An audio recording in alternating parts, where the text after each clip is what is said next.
Hi guys. Yo. Um,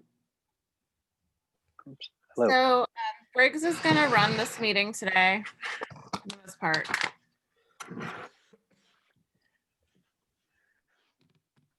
Sounds good.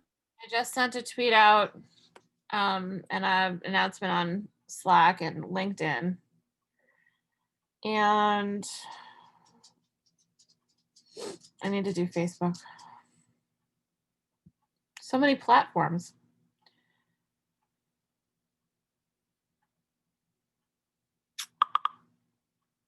I'm wondering if we should broadcast it to Facebook Live. Oh, Tyler Rhodes is here. That's nice. Hey, Tyler, let you in early to say hi. Long time no see. Hey, Katie, how are you? How are you? How's everybody doing? Good, Good. just trying to stay coronavirus free and get excited about CovidZero. So yeah, that's pretty much it. That's great. How's everything going in Connecticut? Uh, I don't know. I've been staying at home and just chilling out. So I know that the numbers from the coronavirus website aren't doing that great. So hopefully they can do better. I think they're doing okay as far as some of the vaccine distribution, at least according to the governor of Connecticut, Yeah. and what I've seen on Twitter. But besides that, yeah, hopefully, it can improve and get to zero. So, I'm definitely excited to try to help out and do whatever I can. So, how are you guys doing? Okay. Yeah, we're doing good. Like people are starting to kind of join up again and care and have the energy and space to get involved. So we're excited to have some new folks join us, and we are endeavoring to create some local action in different parts of the US. So that's what this meeting is about. Yep. And we're excited you'll be coming to our summit. I was so excited for you to talk about all of your efforts there. Yeah, definitely. I'm looking forward to it. So that'll be great. I'm excited to be able to help out and learn some more and what I can do and try to help out. So Yeah, absolutely. definitely.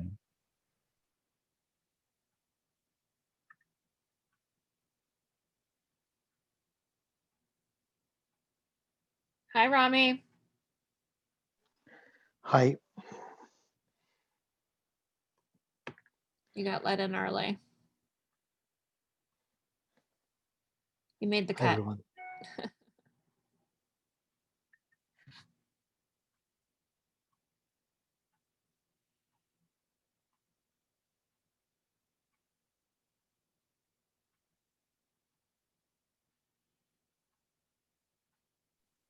Do I sound okay? I just want to do a sound test. You sound crystal clear, John. Alrighty. I found a picnic table. Oh, good.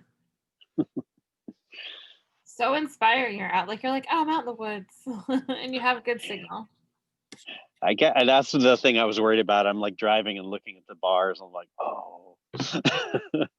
I'm on the edge of the Potomac River at a place called White's Ferry in Maryland.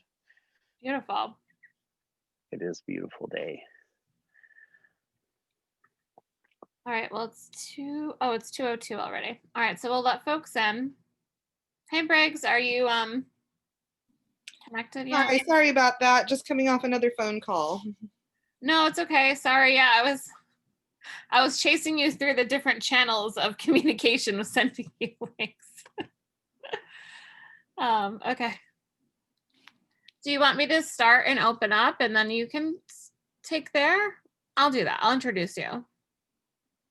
Sure, let's just welcome Tyler since that's the new person today, right? Yeah. Yeah. No. I'm letting Thank everyone you. know. Oh.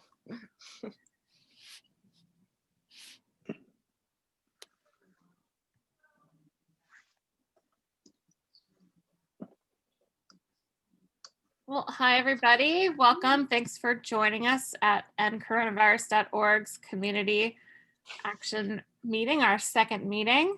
So glad you all could find us and take the time out of your day to join us and learn more. And we're interested in learning about what's going on in your neighborhood as well. So today we have Briggs Klinko, who has been doing an amazing job out in Tucson, Arizona, working her own grassroots effort and getting down with the community and helping them out, deliver some great information and actionable items that helps her community directly.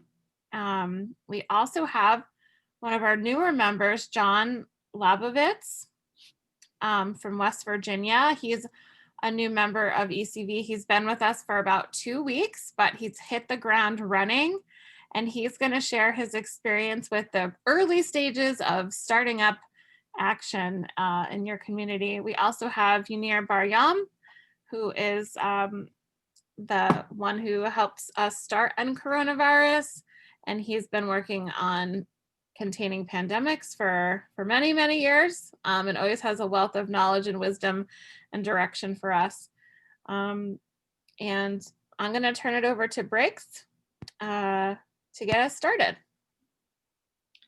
Hi, welcome all. We're really glad that you found this link and you're here to join us. I invite folks to introduce themselves briefly in the chat, at least say where you are in the world.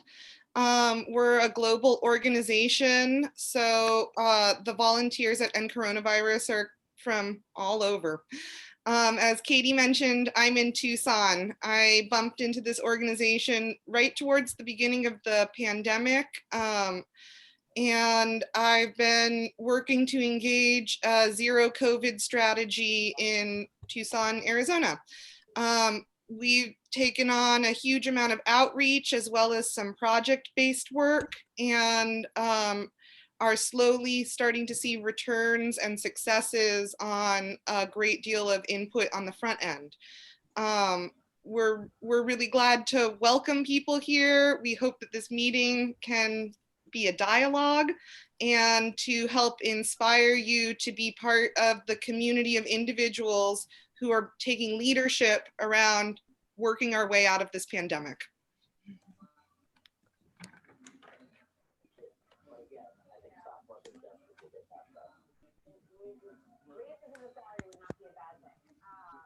John, did you want to introduce yourself?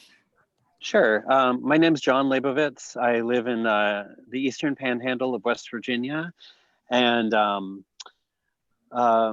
I got connected to ECV, I think, through a tweet, and I had been working just on my own as a trying to come up with some other ways of visualizing or expressing COVID data, and as a programmer, and then found that ECV was full of cool people who had good information and interesting projects.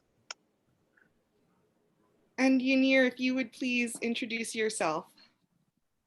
I'm Unir Baryam. I'm founder of End Coronavirus. I'm a scientist, and I've been working on pandemics for 15 years, and I'm hopeful that we will change directions and get rid of this virus, because that would make us much happier, and we can do it.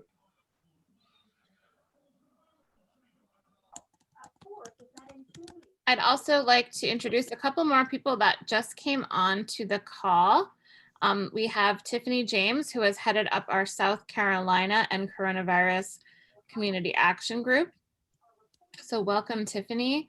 And we also have Nick LaPara and Seifer, and they are helping us build out CovidZero community action groups. So welcome to you all as well.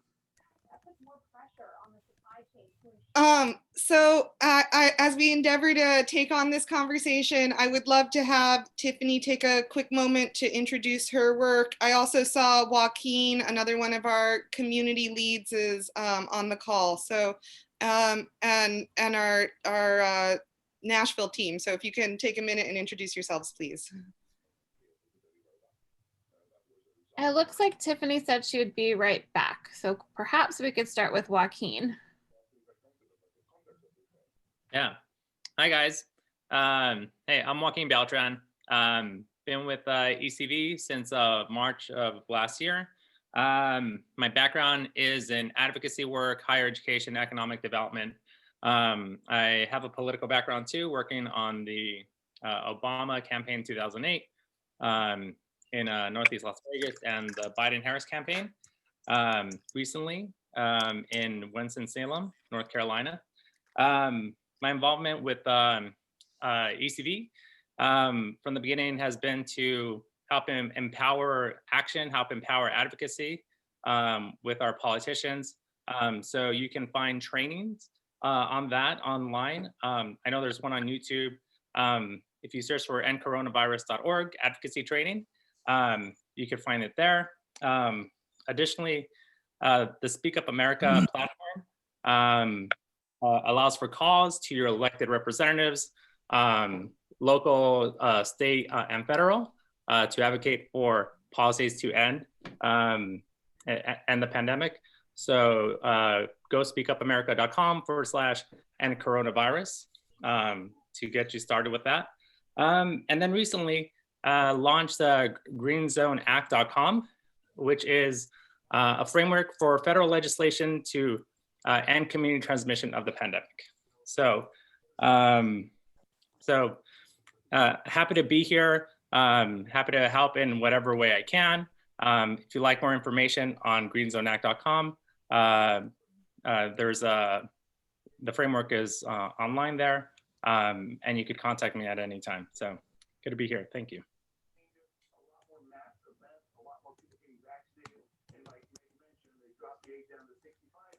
Hey y'all, I'm back.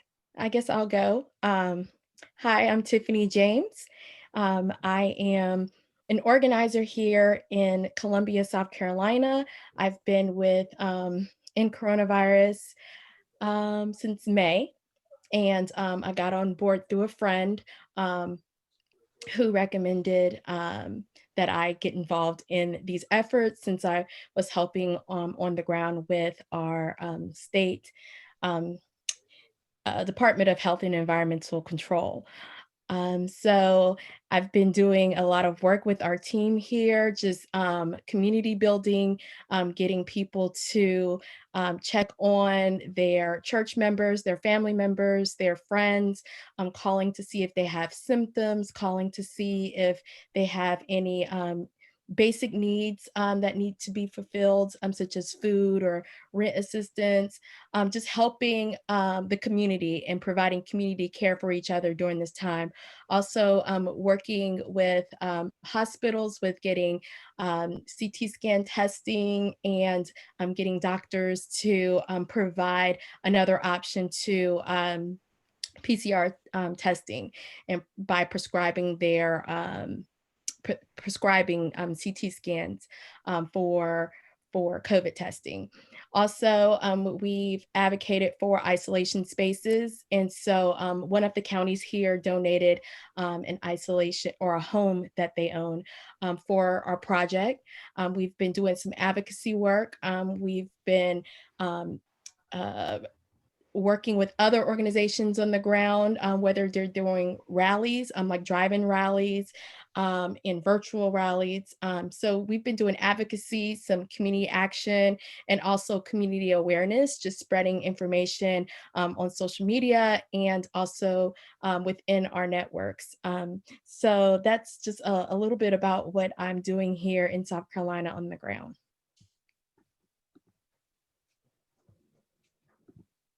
Awesome. Thank you, Tiffany. It's always You're great to welcome. hear from you. You've been doing so much. Thank you. Oh, and I guess I can add, this weekend, we have partnered with the Biden inaugural committee with their National Day of Service for Martin Luther King weekend. So on the 16th, 17th, and 18th, we'll be hosting events, virtual events. We decided to do to stay virtual. So the first day is Saturday, and we're doing a panel with the COVID Action Group, which is another group that a lot of ECVers are a part of. Katie and Yanir, Briggs, a bunch of us are a part of that group, and we will have the Zero COVID panel to talk to the community about how to adopt Zero COVID strategies, how to advocate for them as well. And then also on Sunday, we will have a Green Network workshop in which we will talk to community members about how they can check in with each other and provide community care within their own networks and within their neighborhoods and families. And then on the next day, which is Martin Luther King Day, Monday, we will have a virtual rally, which our South Carolina Democratic Party just signed on to be involved. So we're really excited about that. The chair of the Democratic Party for South Carolina will be speaking and pushing for zero COVID and a 5-week shutdown. So we're really excited about that. And then from that, we're going to announce a COVID State of a Union address that the South Carolina Democratic Party is going to do. And they want to push our agenda. So I'm very excited about that. That is so exciting. Tiffany, if you could put some links in the chat so Okay. people can get connected and attend that. Sure. That is great work, and that is so exciting. That's amazing. I'm really excited. I just got the news probably like 2 hours ago about Oh, them wow. joining us on these events and also doing the State of the Union. So I'm excited. Sweet. Yeah. Great. Yeah. All right. So John Labovitz from West Virginia, one of our newest and most active members here already. He's been hitting the ground running, and we'd love to hear from you and what your experience has been like, and what you hope to accomplish in the near future. Okay. So I'm about 2 hours from DC, not too far, but still far enough away that I'm in a very rural area. West Virginia, though, I don't know how many people know, we're actually in the top, 5, let's say, or 3 of per capita vaccinations across the state.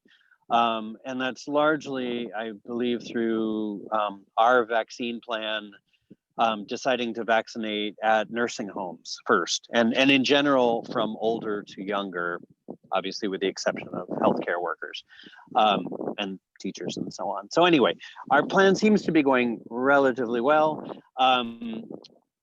I still have been finding in general, and I'm sure all of you have, that information is still scarce, and there are websites, but they're hard to read, they're hard to navigate.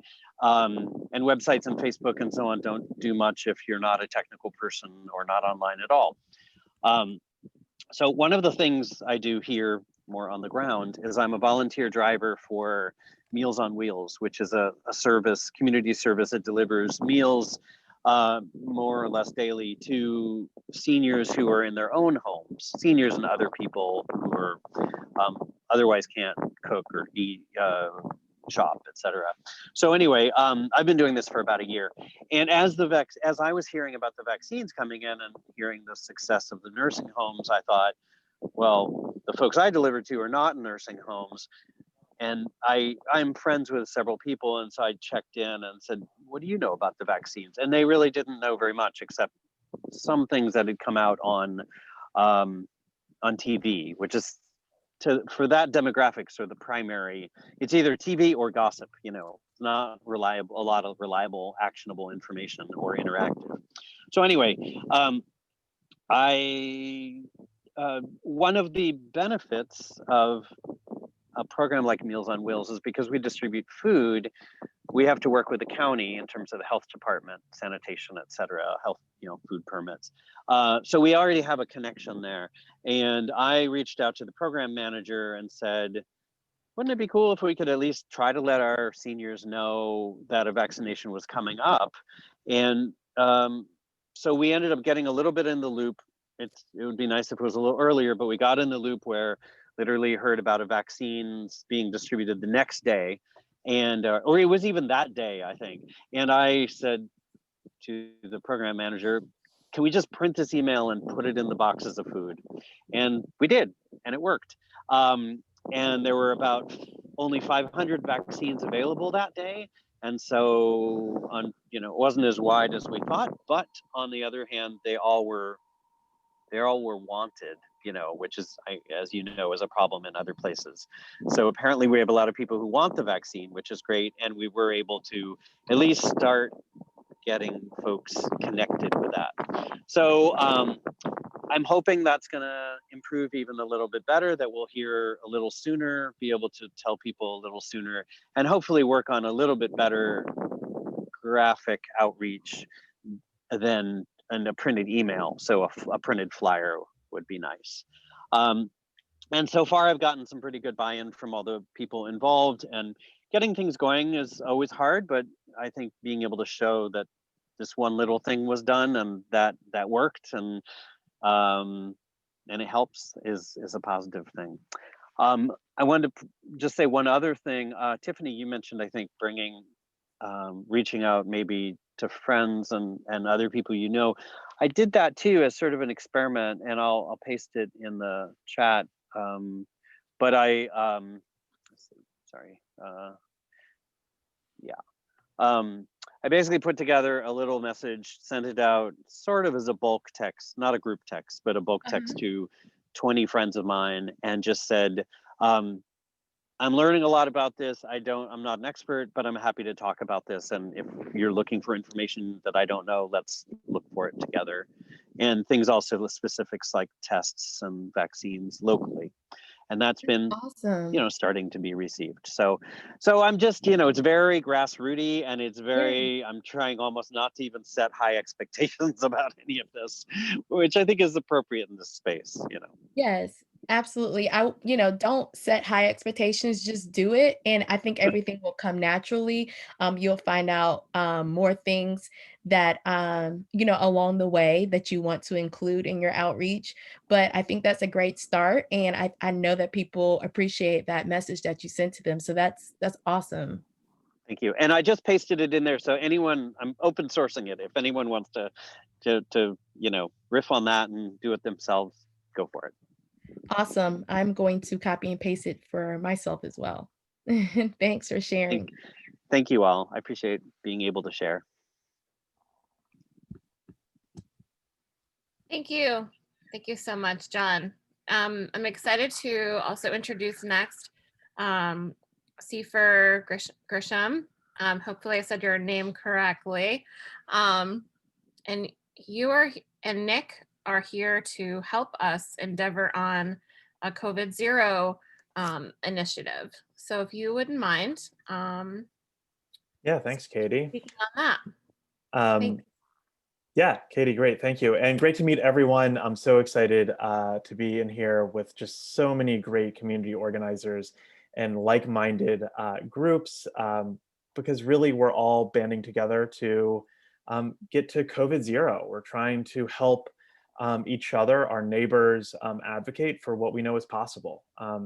And Nick and I are working together to put some frameworks around different call scripts, different advocacy campaigns, and so to enable you to organize more effectively in each of your communities.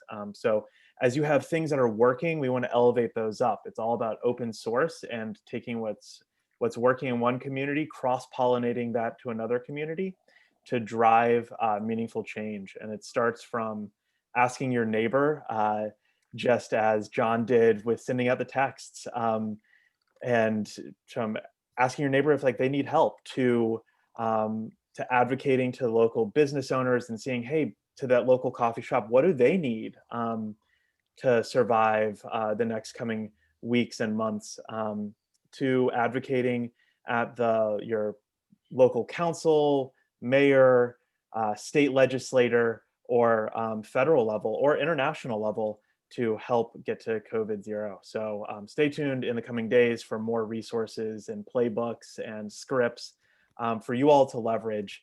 But we're really happy to contribute because we need to do it now and we need to do it quickly because we need to save more lives, save livelihoods, and instill a better and more normal future for us all. So thank you for everything you all are doing. Thank you.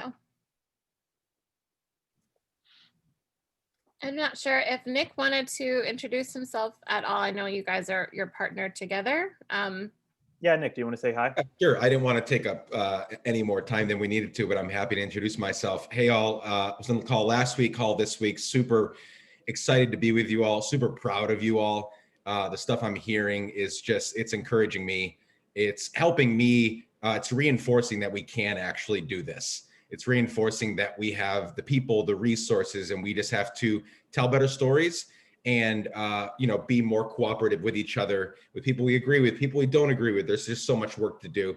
So I live not from Nashville, but I live in Nashville right now. We've been here for 3 years. So as Seifer and I build up this CovidZero initiative, both online and the different, the collateral and all those things, I am putting that to work here in Nashville, building up a local team, a local council. Obviously, Nashville is a pretty influential city in the American ecosystem for a variety of reasons. So if we can get it to work here, we think that it'll help other communities pay attention.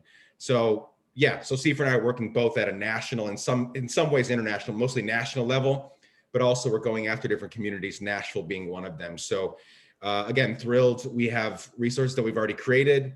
We're going to continue to create resources that we want to share with you. We're going to learn from you. I'm just super thrilled to be part of this. Thanks, Nick. We're really happy that you're here and helping us out. I'm going to turn back over to Briggs and to introduce. And we would really just like to hear from you guys what your thoughts are and what's going on in your neck of the woods and what your experiences have been. So.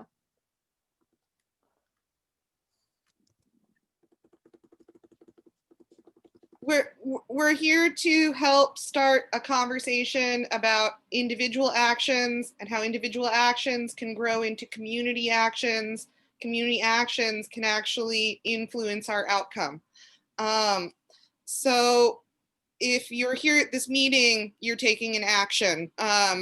Something about possibility of this conversation attracted you to the conversation. And I would like to try to do the thing where we get to the good part of the Q&A right here at 25 minutes and open up a wonderful community dialogue about what actions you are taking, your interest in starting community teams, advocacy outreach in your own area, how you're navigating already from your position. Would anybody like to share or come in with any questions? Daniel, I saw your hand go, so please. I couldn't find the digital hand there. My name's Dan Weintraub. I'm the Chief of Staff for California State Senator Steve Glazer, who represents 1 million people in the East Bay of San Francisco area. And my boss has been probably the chief advocate in California government for CovidZero before we knew the phrase CovidZero. But has been pushing the governor all year to do more to wipe out this virus rather than simply trying to control it and yo-yoing back and forth, as you all I'm sure have read about California's experience. We're not having a lot of success with that effort because we're kind of a lone voice and most of the pressure on him is coming from the other side that's now trying to recall him from his position because they think he's been too strong on this issue. So we published an op-ed with Yanir last week, and that got me thinking that maybe we've been going about this the wrong way. Rather than trying to do it from the top down through Newsom, maybe we should be starting at the ground level and working up and using the resources we have in the community and through my boss's elected position. So I'm looking for ideas that we could quickly adopt using a pretty powerful megaphone of a state senator to start organizing from the ground up and try to get it done that way, at least in our counties. So any sort of actionable ideas that folks would like to suggest for starting, obviously we know how to do political campaigns, but this is a different deal. So anything that you could suggest, what would you do if you had the megaphone of a state senator who, you know, represents 1 million people and is probably supported by, you know, 60% of them anyway, in an area that's politically diverse, but leans Democrat and probably would be, you know, receptive to some of these ideas. Hey, Dan. So good to have you here. Look, you are talking my language, right?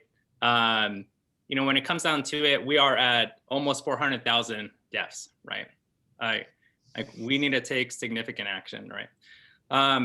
And so, you know, if I was the state senator, I would be pushing for the governor, for Congress to pass a Green Zone Act, right?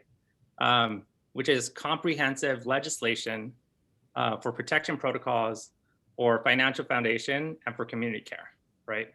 So we know that, you know, a lot of these half measures have not worked.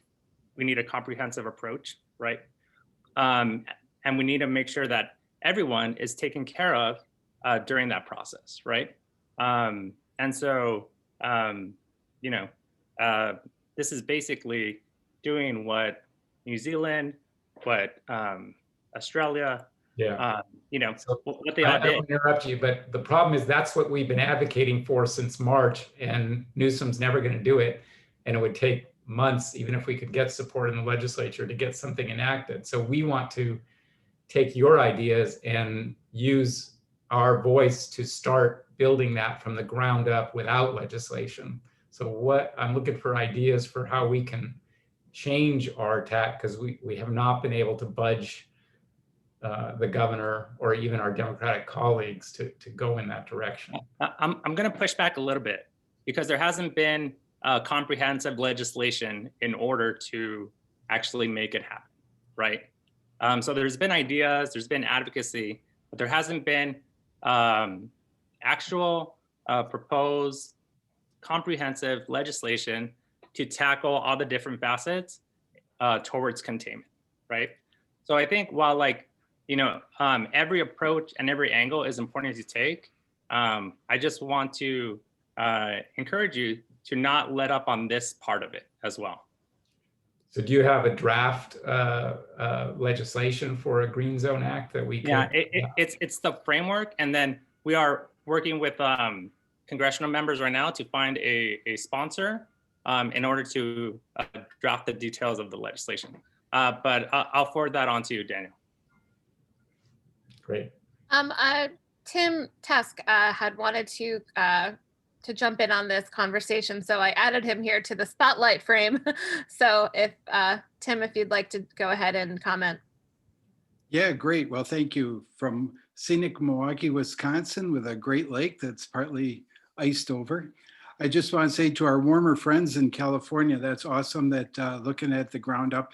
And a lot of people I know, and I myself really feel this way.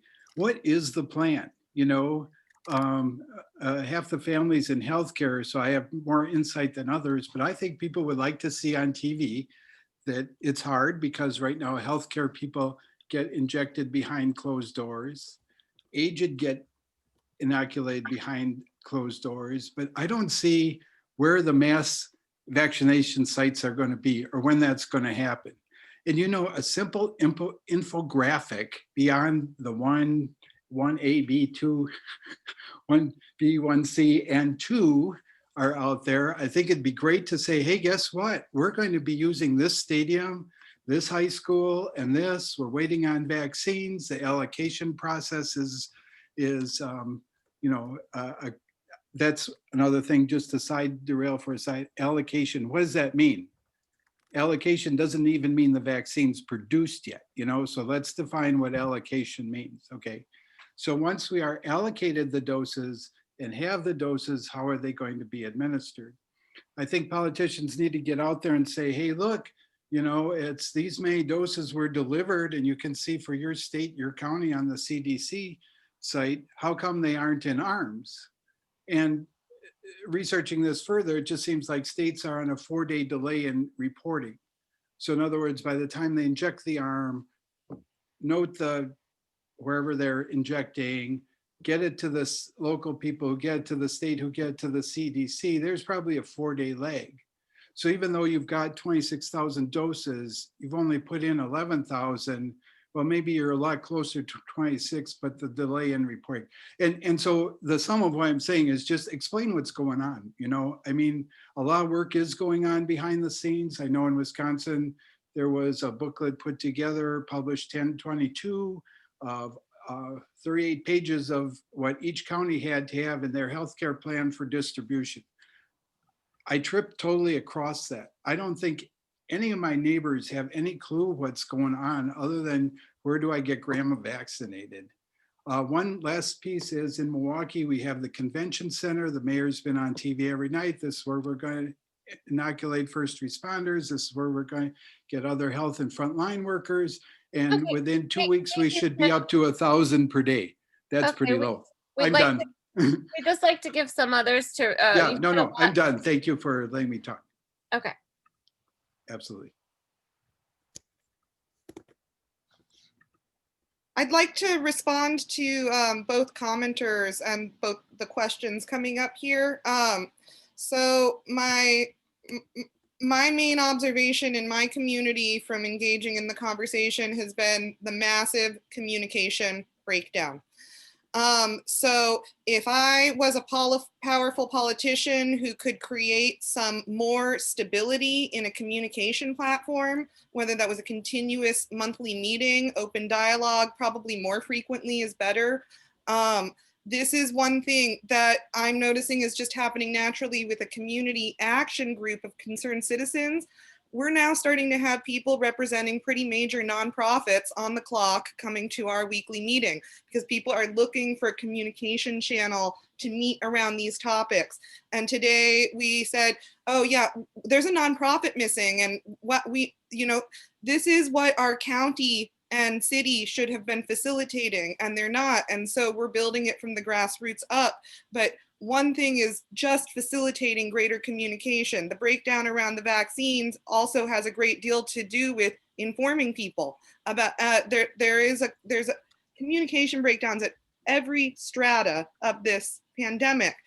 The sectors cannot see across each other to each other. Healthcare can't see nonprofit, can't see government, can't see community action. And so one thing I would do if I was a powerful politician is facilitate that, so that I can have a platform to facilitate what I like to call in my community is a solution-based approach. The very first thing is that it's completely unclear what we're working on or what direction we're going or how long or that we're going to wear masks forever or how long this is going to go. But if we said we were actually trying to get to a solution and we're offering elimination, removal of community transmission is a true urgent, swift solution that we can deliver, then you just have a more powerful place to bring your conversation from.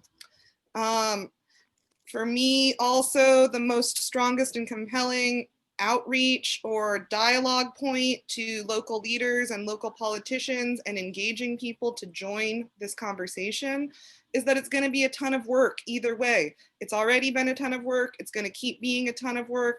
One path has much less harm. And it's a huge amount of work too. You can't just acknowledge that. So those would be my main responses to Dan about what I do with that megaphone right now in my community, trying to get a politician to pick it up over here. Thank you.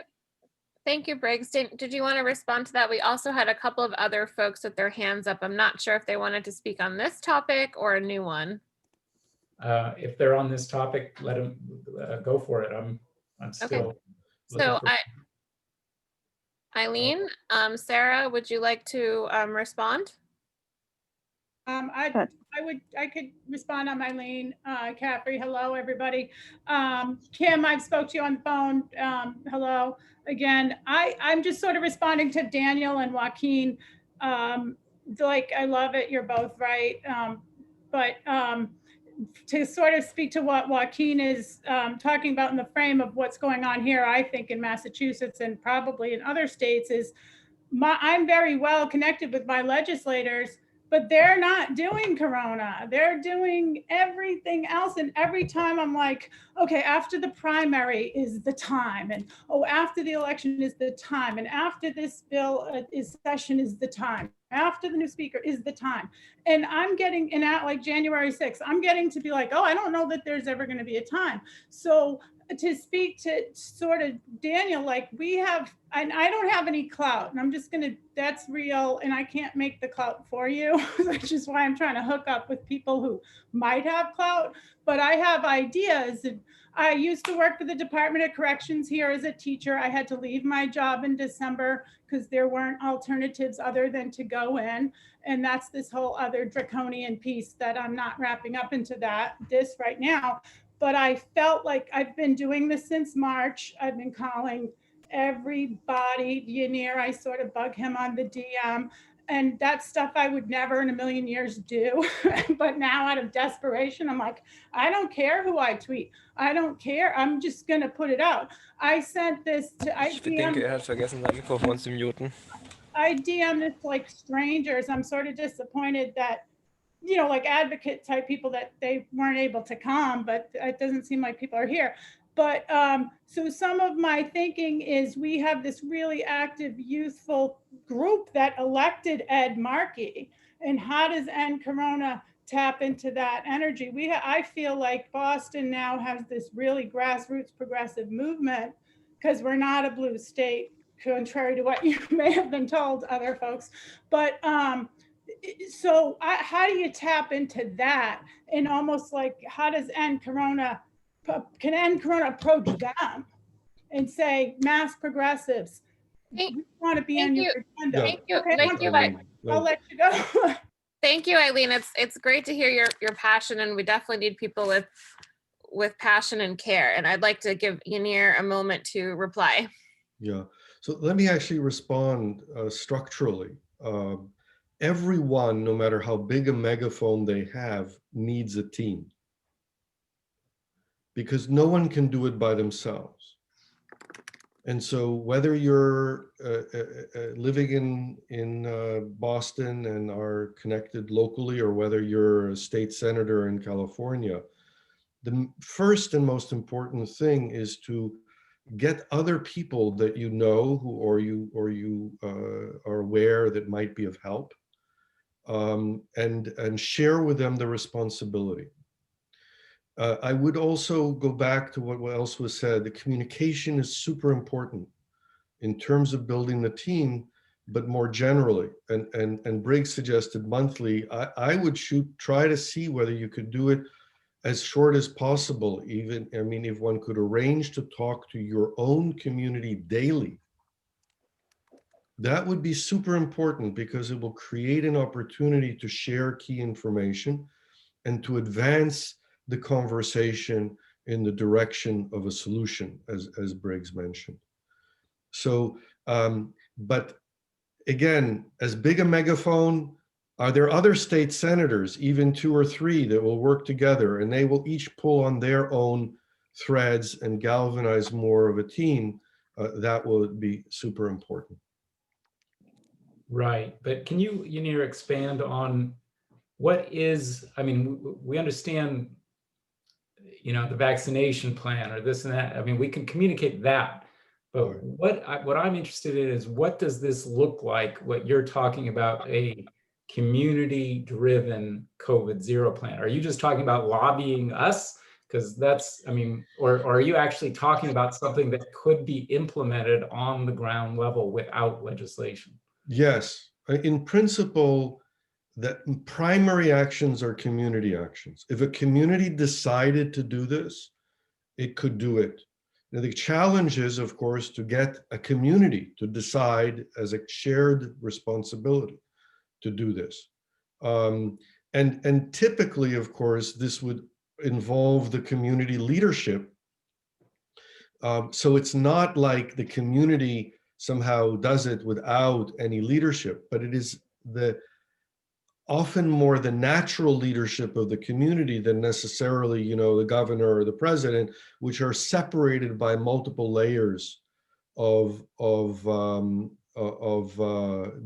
isolate them from the community. So sharing the responsibility with other community leaders to galvanize the community, to empower it, to make a decision. Do what, though? To do what here? Galvanize them to do what? The same things that we spoke about in our op-ed. There's no magic in terms of other things. People have to do all of the, you know, social distancing and all of the precautions, and also they have to do early case identification, which is really a community effort and not a medical system effort. And those are, and deciding not to travel to other communities is something that a community can do. So all of those things are the primary responsibility of the community. The only responsibility of the, and by the way, even community help, and mutual support is really a community responsibility. Where you need other leadership is in enforcement, but enforcement is only needed if the people don't do it themselves. And if you galvanize the community, then there's less of that that's needed. And the other thing is just communication. And if you can take the responsibility of doing the communication, then that's the most important thing that the leadership has to do. That we can do. Great. Super helpful, all of you. And Yanir, we should connect again offline and talk in more detail about that. But we did 20 virtual town halls in the spring with our constituents and bringing in guests and talking a lot about what was happening. But at the time, we weren't really talking about community action because we thought that the systems in place were going to take care of it. But now it's clear that the top down is never going to work, and we need to do something else. So I look forward to talking to you more about that. Perfect. Thanks for letting me monopolize your program. We'll let other people talk. I'll just say we're thrilled to have a state senator's office represented and glad you're here. Thank you. It's very encouraging from a community organizer perspective to see people coming to our meetings. Thank you for being here. And I'll just add, we do weekly virtual meetings with our nonprofit leaders in the community also. So we already have access to them to build on what you're talking about. Thanks. Very good. Great. John, you have your hand back up. Yeah, well, you just said what I was going to say.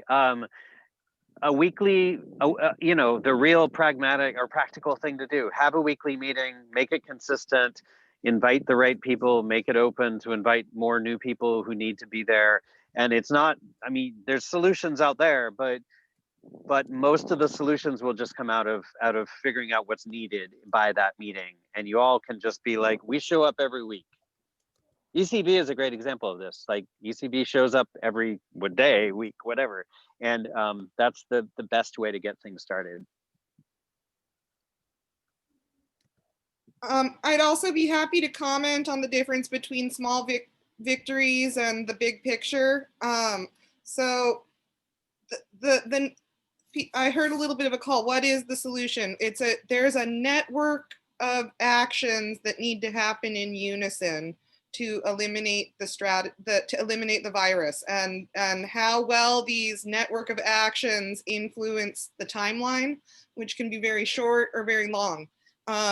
This can't be summed up in a sentence. It's actually a lot of things that we've been talking about nationally, but we haven't done any of them at any level correctly. We haven't gotten testing in place correctly. We haven't educated or figured out how to support people through isolation. We have not done any single individual action required. So getting down with the community work required around that in your community, in the nitty gritties, figuring out Where's the digital divide for connecting people to services? Do people who don't have internet, can they get a COVID test? In my community, it's really difficult. It's all internet booking. So we're caring about this one bullet point among other things that we're working on, because we want to solve this problem. We want accessibility for all members of our community, whether or not they use the internet. We want them to either be able to walk in or pick up a phone. So it's working on small victories and doing the actual logistic breakdowns and addressing those communication breakdowns, starting with small achievable projects. It gives you a lot more clout in your advocacy. Recently, my Tucson group created a one-page flyer, front English, back Spanish, about some testing resources, some hotline numbers you could call that was really pandemic focused. This has given our group so much leverage. It's circulating through our elder advocacy organizations. It's getting distributed into mobile home community parks for plus 55 people.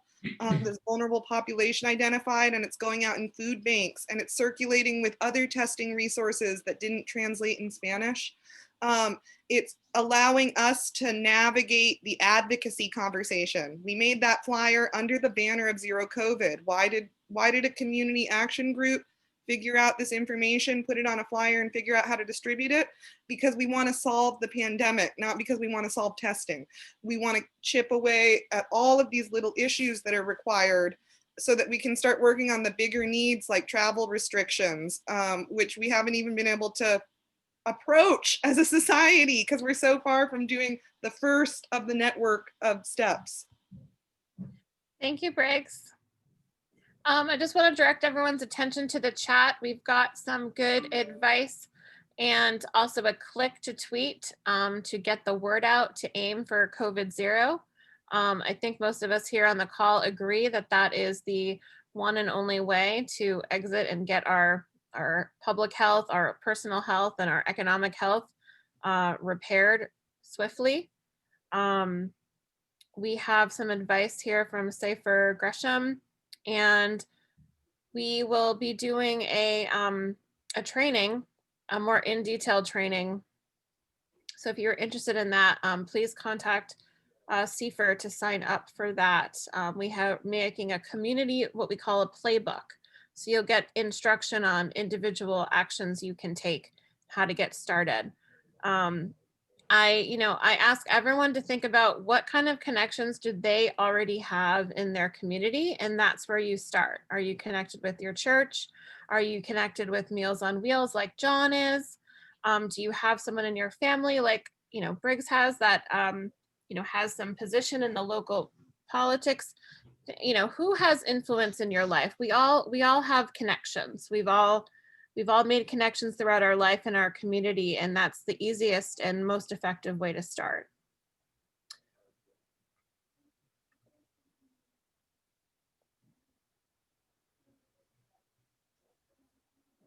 One thing I was going to say too, or two things actually, is just we need to be thinking ahead, because right now I think it's like getting the vote out. You have those people, there is pent up demand for vaccine, but pretty soon it's going to be the people who are kind of on half and half, and then those who really do need some encouragement to get out. So that's something to keep in the background. And Daniel, I just want to ask you, you're a state legislator's office, what do you need from us is kind of the question, because I heard someone say, well, people have other considerations, so on and so forth. So you sitting in the chair, what do you need from community organizers to help you out and to get the word out? What are your priorities, et cetera? Really trying to galvanize pushback against the voices that have dominated the discussion all year, which is, that quote unquote lockdowns are bad and that we're hurting the economy, that there's this choice between public health and economic health, and just get that messaging that a relatively short, quick sheltering could not only save lives, but save livelihoods and the economy, and we could be out of this. Our greatest frustration is that we have examples from around the world where people have done this, and in California and the United States, it just will not get any traction. Nobody wants to hear it. Nobody wants to listen to it. And we just have been trying and trying and trying. I mean, we've published 5 op-eds now in the past 10 months. I mean, in major California newspapers. My boss is quoted in articles. He's on TV frequently. And this is our message. And we just have not been able to move the needle because there's so many loud voices saying, open up, open up, open up. Yeah. And so we just need a way to get the people who agree with this to rise up and demand change, because they're not speaking out. The only voices Gavin Newsom hears are from people who are mad as hell at him for shutting down restaurants and bars and gyms. He never hears from people saying, millions of people who want this to be over with. So given that there has been polls that show that people want to do that, where is the disconnect, right? You're very familiar with the communication channels, right? And part of the challenge is, how do we open that communication channel from the people who clearly are on the other side, right? Who know that you can't save the economy without stopping the outbreak. I mean, we've had regular protests, as most state capitals have, you know, outside the building, people saying, reopen California, open up, open up. We haven't had a single protest from people saying CovidZero, shut down this virus. I mean, it's really about getting, to use that term, the silent majority to no longer be silent, to rise up and demand this action so that we can get some traction, because otherwise we're just this one lone voice. Somebody mentioned the Massachusetts legislature. You know, other than my boss, virtually no one in the California legislature has pushed Newsom to do more. All the voices have been the other way, and the Democrats have largely been silent. They've forfeited their power to him because they don't want to get in the middle of it. So I just want to thank you, Daniel, because that's a really tough position to be in. And it does come with a lot of consequences, and that's why a lot of Democratic counterparts are not doing it. We're here to support you. Someone in your position, a lone voice, a lone wolf, needs all the support possible to show that what you're pushing for is legitimate and is actually the right solution. So I just want to thank you because that is incredible work, and you're at the front of it. And being on the front of it is the hardest part and the hardest time, right? Because you're just like, hey, everyone, let's do this, right? And so you need that stamina, that support to get through it, and it's tough. So I know how hard it is. So I just want to share my appreciation. Just imagine if we could do something and move these numbers in our district, in our part of the Bay Area. I mean, that could catch fire and lead across the state and across the country very quickly. Right. That's very, very true. And I echo what Joaquin has said. You're very encouraging, Joaquin, what you just said, even for me. And Daniel, just know that we're your support. So I know that you may feel alone. I felt alone a lot during this journey, but I knew I always had Yanir and Katie and Joaquin and so many people to just encourage me, even when they didn't even know that they were encouraging me. So just, keep coming back to our meetings and ask questions, and soon you will not be alone. I found myself not being alone here in South Carolina. And one of the things that I want to do, if our South Carolina Democratic Party chair, if, after these events, if he can help get other Democratic Party chairs involved, that's going to be my ask. So I'm going to see if he knows the Democratic Party chair in California, and see if there's some way we can help inspire them to push the same message and connect with you to do so. So what's the name of the Democratic Party chair in California? Embarrassed to say I actually don't know, but my boss is a rarity in California. He's a moderate Democrat, so he's kind of on balance with the party powers. But we would, we're going to start with our district where we have the connections. Awesome. And just try to move it from there. Are you connected to any like on the ground community organizers in the Bay Area? Definitely in the East Bay, yeah, through our nonprofit connections. Okay, awesome. So, but yeah, that's all I wanted to say. Really, is that we're your support. California ends up in one of your Zooms, and I'm not there. Please send them our way too. Okay, definitely. We move very quickly. Okay. If this variant takes hold in California and it's already here, it's going to be. We're already a disaster, but it's going to be catastrophic. Right. Yeah, I think it's fair to, like the good rule of thumb early on was to assume you have COVID, therefore act like, take the preventative measures. I think with the variant, I think we should assume it is here, and share that as part of our messaging as well, in order to try to get ahead of it as much as we can. And one of the things too, Daniel, one of the reasons why there's not opposition speaking up about zero COVID is because we've been led to believe that we cannot get rid of the disease.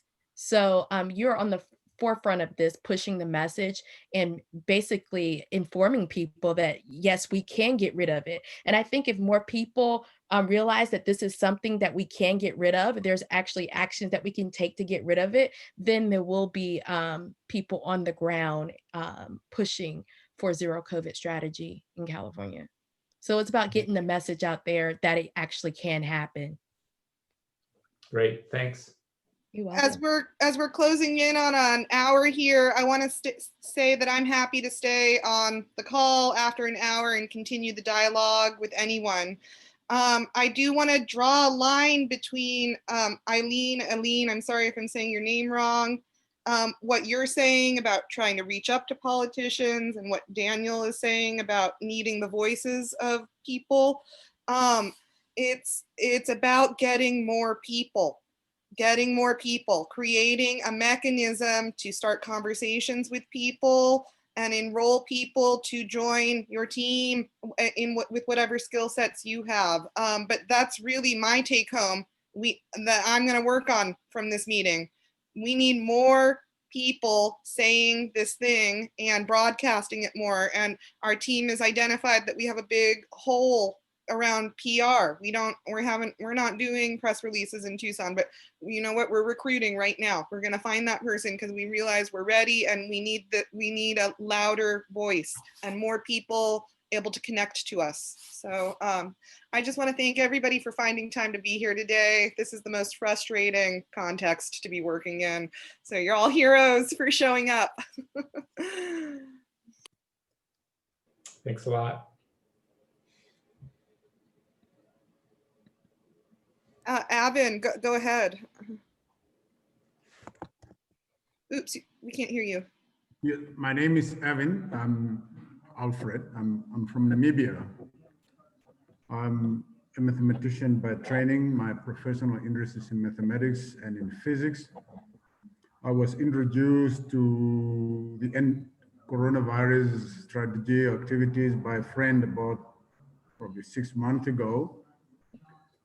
And she intended to start activities like the ones we're talking about, the community activities, but I haven't seen much of that. So the reason why I decided to join the discussion today was just the title of the discussion, the end coronavirus strategy. I wanted to find out more as to how that strategy reads and how does one approach it.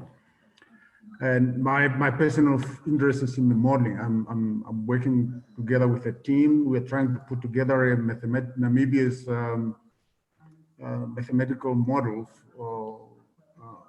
on the transmission of coronavirus. So I have a team of about 8 people. I'm epidemiologists. We have an epidemiologist on the team. We have a sociologist on the team.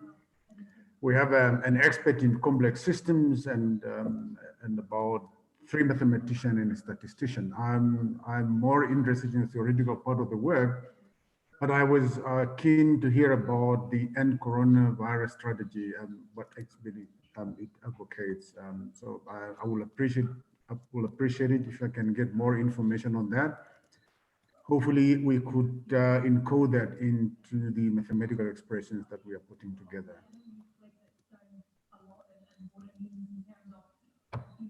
That's it for me. So yeah, I can just say, we're happy to connect you to our team, at End Coronavirus. There are also other efforts that I can connect you to. There's a very excellent modeling group that helped with a strategy in Victoria, Australia, and we can connect you to them as well because they built a modeling framework that was convincing to their policymakers in terms of the opportunity to take action to eliminate the virus. I really appreciate if you can do that for me. So thank you so much. You can send me an email and I will make an introduction. Okay. Look, sorry, let me just do this probably. Nick, I saw that you had your hand up a couple times and I put you up there on the spotlight. Did you want to say something? I'm good. I had a couple things that I wanted to share with Daniel, but I'll connect separately from this. I know. All right, awesome. Well, there's a ton of resources in the chat. I encourage everyone to reach out through the Go Speak Up America app. There's a link that Joaquin posted. You can get your voice out, just like Daniel said. Not enough voices to encourage CovidZero actions are being raised to local representatives. They're only hearing the opposite side of the aisle. So we should endeavor to be as loud as we can to make this switch, to make this narrative switch. So thank you so much, everyone. As I had put in the chat, and coronavirus meets every day, every night. So please come join us on our virtual office. I put the link, the direct link for the Zoom. I also put the link to join our office on Slack. My email is katie@nexi.edu. If you're unable to locate any of those links or information, you have follow-up questions, I'm always available. I love this team. I love meeting new people. You guys rock. It's very inspiring to see new folks come in. And I'm happy to have you guys be part of our End Coronavirus family. So have a great afternoon, guys, and we're gonna wrap up now. Thank you. Thank you. This recording will be available on our Nexi YouTube. All right. All right. Bye, Bye-bye. everyone. Thank you. Thank you. Bye.